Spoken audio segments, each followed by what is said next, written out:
ಸ್ವಾಗತ. ನಾನು ಇವತ್ತು ನವಣೆ ಹಾಕಿದ್ದು ಬಿಸಿಬೇಳೆ ಬಾತ್ ಮಾಡ್ತಾಯಿದ್ದೀನಿ. ಇದಕ್ಕೆ ಹಾಕಬೇಕಾಗಿರೋದು ನೋಡಿ, ಒಂದು 4 ಟೊಮೊಟೊ ಹೆಚ್ಚಿಕೊಂಡಿದ್ದೀನಿ ದಪ್ಪದಾಗಿ, ಮತ್ತು ಬಟಾಣಿ, ದಪ್ಪ ಮೆಣಸಿನ್ಕಾಯಿ, ಹುರುಳಿಕಾಯಿ ಮತ್ತು ಕ್ಯಾರೆಟು. ಇದರಲ್ಲಿ ಅರ್ಧ ಕಪ್ಪು ಹೆಸರುಬೇಳೆ, ಅರ್ಧ ತೊಗರಿಬೇಳೆ ಇದೆ, ಒಂದು ತುಂಡು ಬೆಲ್ಲ. ಬೇಯಿಸೋದಕ್ಕೆ ಒಂದು ಸ್ವಲ್ಪ ಅಚ್ಕಾರದ ಪುಡಿ, ಉಪ್ಪು ಹಾಕ್ಕೊಳ್ತೀನಿ. ಆಮೇಲೆ ಒಗ್ಗರಣೆಗೆ ಕರಿಬೇವು, ಕೊತ್ತಂಬರಿ ಮತ್ತು ಹುಣಸೆಹಣ್ಣು ಇದೆ ಮಾಡ್ಕೊಳ್ತೀನಿ.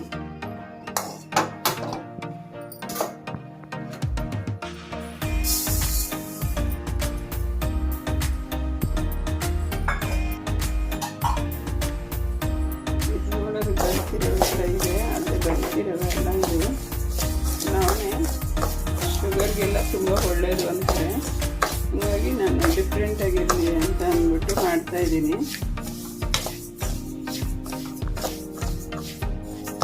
ನವಣೆನೂ ಅಷ್ಟೇ ಆಗಿನ ಕಾಲದಲ್ಲಿ ತುಂಬ ಸಿಗ್ತಾಯಿತ್ತು, ಆಗಿನವರೆಲ್ಲ ಊಟ ಮಾಡೋರು. ಇವಾಗೆಲ್ಲ ಬರೀ ಡಯಟು ಅಂತಂದು ಸರಿಗಿದ್ದವೆಲ್ಲ ಗೊತ್ತೇ ಇಲ್ಲ ಈಗಿನ ಮಕ್ಕಳಿಗೆ. ಸ್ವಲ್ಪ ಬಿಸಿ ಆದರೆ ಸಾಕು, ಅಂಟು ಬರುತ್ತೆ, ಅದಕ್ಕೆ ಒಂಚೂರು ಬಿಸಿ ಮಾಡ್ಕೊಳ್ಳೋಣ ಅಂತ ಮಾಡ್ತಾಯಿದ್ದೀನಿ ಅಷ್ಟೇ.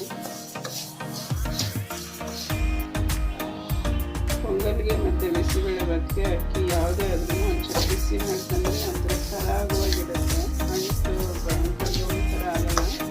ಅದಕ್ಕೆ ನಾನು ಇದನ್ನು ಒಂಚೂರು ಬಿಸಿ ಮಾಡ್ಕೊಳ್ತಾ ಇದ್ದೀನಿ. ಗ್ಲಾಸಸ್ ನೀರಿಟ್ಟಿದ್ದೀನಿ.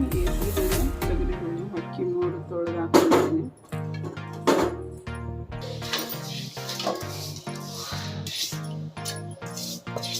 ನಾಲ್ಕು ಸರಿ ತೊಳೆದಿದ್ದೀನಿ. ತೊಳೆದ್ಬಿಟ್ಟು ಅಕ್ಕಿ ಬೇಳೆ, ಹೆಸರುಬೇಳೆ, ತೊಗರಿಬೇಳೆ 3 ಹಾಕಿದ್ದೀನಿ. ಇವಾಗ ಇದಕ್ಕೆಲ್ಲ ತರಕಾರಿ ಎಲ್ಲ ಹಾಕ್ತೀನಿ.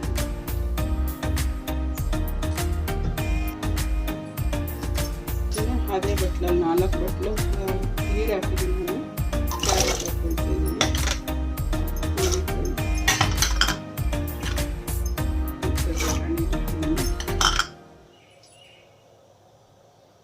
ಉಪ್ಪು ಖಾರ ಹಾಕ್ತೀನಿ.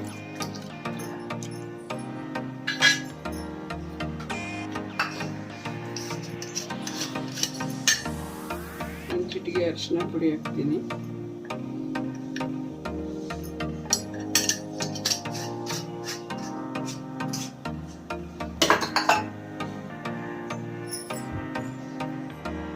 ಚಮಚ ಎಣ್ಣೆ ಹಾಕಿದ್ದೀನಿ. ಮಾಡಿಬಿಟ್ಟು ಒಂದು 3 ವಿಸಿಲ್ ತಗೊಳ್ತೀನಿ.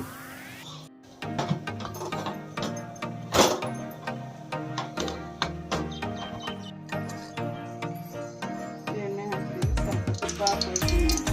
ಕೋಲ್ಡ್ ಇರೋದ್ರಿಂದ ಮೇಲೆ ಹಾಕೊಳ್ಳೋದು ಬೇಡ, ಹಾಗಾಗಿ ನಾನು ಒಗ್ಗರಣೆಗೆ ತುಪ್ಪ ಹಾಕ್ತೀನಿ ಅಂತೀನಿ.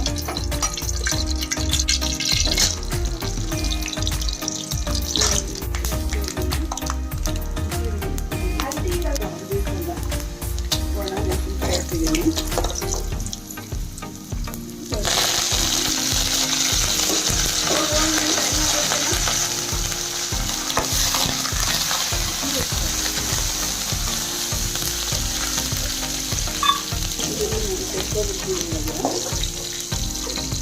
ಕಳೆದಿದೆ ಸ್ವಲ್ಪ ಇದೆ. ಒಗ್ಗರಣೆ ಎಲ್ಲ ಕ್ರಿಸ್ಪಿಯಾಗಿದ್ರೇ ಚೆನ್ನಾಗಿರುತ್ತೆ, ಹಂಗಾಗಿ ನೆನ್ಕೊಳ್ತೀನಿ. ಇವಾಗ ಇದು ದಪ್ಪ ಮೆಣಸಿನ್ಕಾಯಿ ಕೈಯೋದಕ್ಕೆ ಹಾಕಿಲ್ಲ, ಮೆತ್ತಗಾಗ್ಬಿಡುತ್ತೆ ಅಂತ. ಎಣ್ಣೆ ಇರೋವಾಗ ಒಂದು ಹಿಂಗೆ ಹಾಕ್ತಾಯಿದ್ದೀನಿ.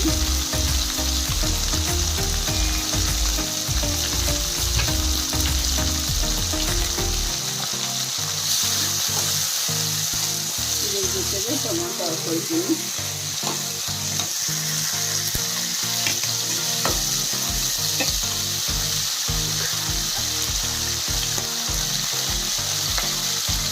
ಇದಕ್ಕೆ ಒಗ್ಗರಣೆ ಮಾತ್ರ ಒಂದು ಚಿಟಿಕೆ ಉಪ್ಪು ಹಾಕ್ತೀನಿ. ಮತ್ತೆ ಹಾಕ್ತೀನಿ, ಅದನ್ನು ಉಪ್ಪು ಥರ ನೋಡಿ ಹಾಕಬೇಕು.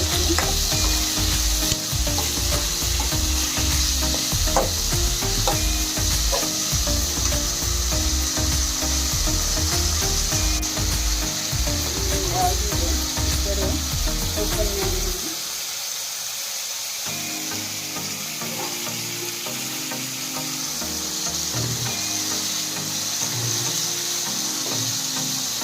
ಜಾಸ್ತಿನೇ ಆಗಿದೆ. ಇನ್ನೊಂದು ಸ್ವಲ್ಪ ನೀರು ಹಾಕಬೇಕು. ಇದಕ್ಕೆ ನೀರು ಸೇರಿಸ್ಕೊಳ್ಳೋಣ. ಉಪ್ಪು ಖಾರ ಮಾಡಿ ನೀರು ಸೇರಿಸ್ಕೊಳ್ಳೋಣ ಒಗ್ಗರಣೆನಲ್ಲಿ.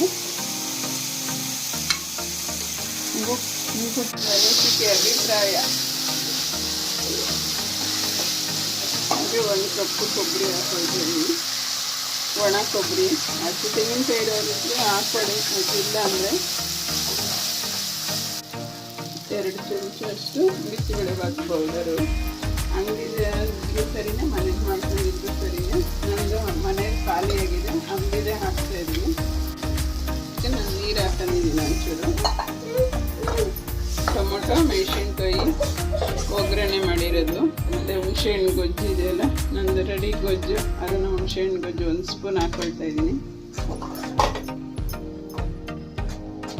ನೋಡಿ, 1 ತುಂಡು ಬೆಲ್ಲ, 1 ಇಂಚಷ್ಟು ಬೆಲ್ಲ ಹಾಕ್ತಾ ಇದ್ದೀನಿ.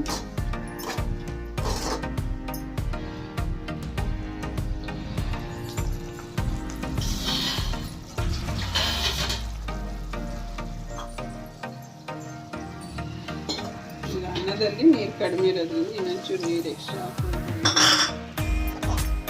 ಇದೊಂದು ಮಳೆ ಬಂದಮೇಲೆ ಅದಕ್ಕೆ ಹಾಕಿ ಮಿಕ್ಸ್ ಮಾಡ್ತೀನಿ. ಬೇಗ ಇದು ತೋರಿಸ್ತಾ ಇದ್ಲು ನಾನು. ಅದಷ್ಟು ಕುದ್ದಿದೆ, ಇದಕ್ಕೆ ಹಾಕ್ಕೊಳ್ತೀನಿ. ಅವಾಗ ಈ ಸ್ಟೇಜಲ್ಲಿ ಬೇಕಾದರೆ ಉಪ್ಪು ಕಡಿಮೆ ಇದ್ದರೆ ನೋಡಿ ಹಾಕೋಬೋದು.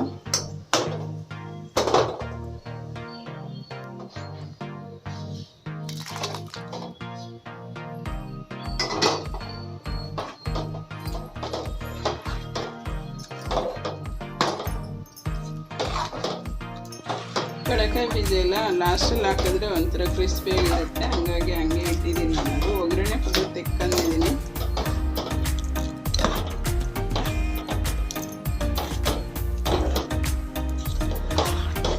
ಈ ಥರ ಎಲ್ಲ ಡಯಟ್ ಮಾಡೋ ಮಕ್ಕಳಿಗೆ ನಾನು ಹೇಳೋದು, ಈಚೆ ಹುಡುಗಿದಿರು ಮತ್ತು ಹುಡುಗರುಗಳು ತುಂಬ ಡಯಟ್ ಮಾಡ್ತವೆ. ಆ ಹುಡುಗರೆಲ್ಲ ಈ ಥರ ಮಾಡ್ಕೊಂಡು ಟೊಮೆಟೊ ಇದೆಲ್ಲ ಹೆಲ್ತಿ ಫುಡ್ಡು, ಏನೂ ಆಗೋದಿಲ್ಲ. ಯಾವಾಗೂ ಡಯಟು ಹಾಳು ಮಾಡ್ಕೋಬೇಕು. ನಾನು ಚಿಕ್ಕ ವಯಸ್ಸಲ್ಲಿ ನಾನು ಒಂಚೂರು ಬುದ್ಧಿ ಗೊತ್ತಾಗಿರೋಷ್ಟು ಹುಡುಗಿ ನಾನು. ಆವಾಗ ಒಂದು ಯಪ್ಪನ ಕೆಲಸಕ್ಕೆ ಕರೆಯೋದಕ್ಕೆ ಪಾಪ ಹಿಂದೆ ಮುಂದೆ ನೋಡೋರು, ಊಟ ಅಷ್ಟೊಂದು ಊಟ ಹಾಕಬೇಕಲ್ಲ ಅಂತ. ಅವರು ರಾಗಿ ಮುದ್ದೆನೇ ಯಾರೂ ನಂಬಲ್ಲ, 6-7 ಮುದ್ದೆ ಊಟ ಮಾಡೋರು. ನಾನು ಚಿಕ್ಕ ಹುಡುಗಿ ಆಗಿದ್ದಾಗ ಹೇಗಿದ್ರು ಅದೇ ಥರ ಇವಾಗೂ ಹಂಗೆ ಇದ್ದಾರೆ. 95 ವರ್ಷದ ಮೇಲೆ ಆಗಿದೆ. ಒಂದು ದೊಣ್ಣೆ ಕೋಲಿನ ಸಹಾಯ ಇಲ್ದಿರ ಮತ್ತು ಒಂದು ಕಾಯಿಲೆ ಇಲ್ದಿರ ಹಂಗೆ ಹೆಲ್ದಿಯಾಗಿದ್ದಾರೆ. ಊಟ ನ್ಯಾಚುರಲ್ ಆಗಿರೋ ಊಟ ಮಾಡಿದ್ರೆ ಏನೂ ಆರೋಗ್ಯ ಕೆಡೋದಿಲ್ಲ ಮತ್ತು ದಪ್ಪನೂ ಆಗೋದಿಲ್ಲ. ಊಟ ಮಾಡೋದು, ಕೂರೋದು ಆ ಥರ ಮಾಡಿದ್ರೇ ಮೈಗಳು ಬರ್ತವೆ ಮತ್ತು ಆರೋಗ್ಯಗಳು ಹಾಳಾಗ್ತವೆ. ಚೆನ್ನಾಗಿ ಊಟ ಮಾಡಿರಿ, ಚೆನ್ನಾಗಿ ಓಡಾಡ್ರಿ, ಕೆಲಸ ಮಾಡಿರಿ. ಕೈ ತುಂಬ ನಮ್ಮ ಈ ಮೈನ ನಾವು ಹೆಂಗೆ ನಾವು ಸವಿಸ್ತೀವಿ ಅಷ್ಟೇ ನಮ್ಮ ಆರೋಗ್ಯಕ್ಕೆ ಒಳ್ಳೆಯದು. ಒಂಚೂರು ಸೋಂಬೇರಿತನ ಮಾಡಿಬಿಟ್ರೆ ನಮ್ಮ ಆರೋಗ್ಯಗಳು ಹಾಳಾಗುತ್ತೆ.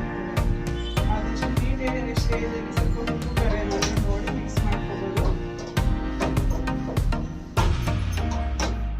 ಕಡಲೆಕಾಯಿ ಬೀಜ ಅದೇ ಒಗ್ಗರಣೆ ತೆಗೆದಿಟ್ಕೊಂಡಿದ್ನಲ್ಲ ಅದನ್ನು ಮಿಕ್ಸ್ ಮಾಡ್ತಾ ಇದ್ದೀನಿ.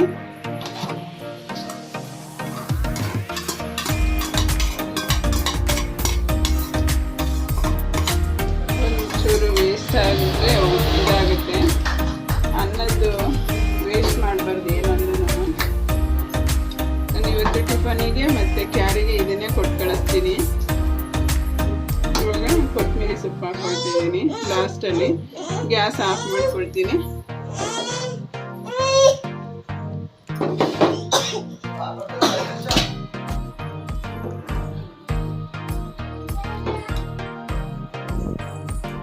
ತುಂಬ ಚೆನ್ನಾಗಿರುತ್ತೆ. ಈ ಥರ ವೆರೈಟೀಸ್ ಆಗಿ ಮಾಡಿ ಒಂದ್ಸತಿ ನೀವು ನೋಡಿಬಿಟ್ಟು ಹೇಗಿದೆ ಏನು ಅಂತ ಕಮೆಂಟ್ ಮಾಡಿ.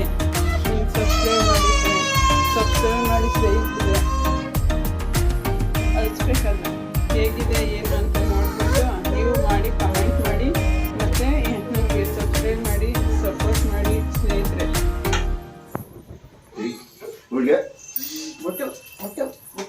ಖಾರ ಏನಿಲ್ಲ ಅಲ್ವಾ? ನೀವು